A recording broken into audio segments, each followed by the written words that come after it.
günlərdə 11-ci kolonda cəza çəkən bir dostumu ziyarət etməyə getmişdim. Orada təsadüfən qarşıma çıxan bir nəfər məni illər əvvələ meyxana meydanlarının qızğın çağlarına apardı. Keçmişə səyahət etdirən adam Rəşad Dağlı idi.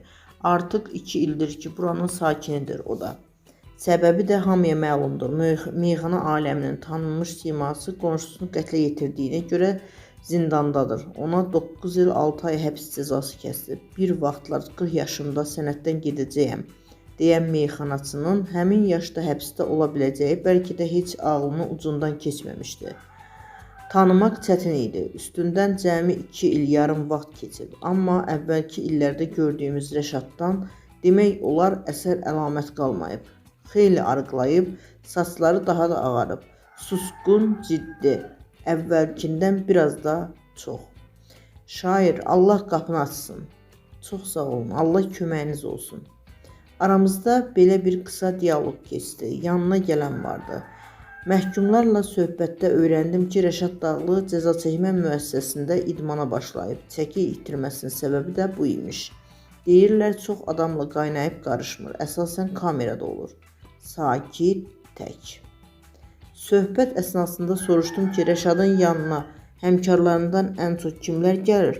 Dedilər ki, daha çox Orxan Lökbatanlı və Ruslan Müşfiqabad gəlir.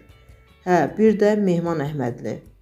Bu an xatırlayıram ki, məhkəmə dövründə də adı çəkilənlər hər prosesdə iştirak etdilər.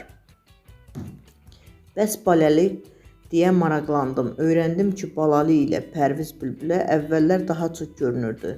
Ya da bəlkə mənim həmsöhbət olduğum məhkum onu əvvəllər daha tez-tez görürmüş. Zonun divarları arasında təkcə şair Rəşad Dağlının da adı hallanmır.